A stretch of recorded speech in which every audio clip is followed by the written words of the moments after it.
اعوذ باللہ من الشیطان الرجیم، بسم اللہ الرحمن الرحیم۔ جنت میں کھجور کا درخت لگائیں۔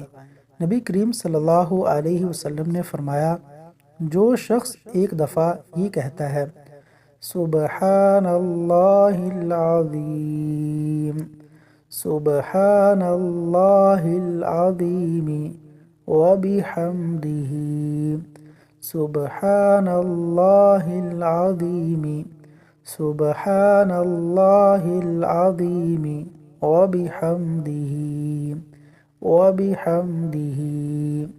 ترجمہ: پاک ہے اللہ عظمتوں والا اپنی تعریفوں کے ساتھ، تو اس شخص کے لیے جنت میں کھجور کا ایک درخت لگا دیا جاتا ہے۔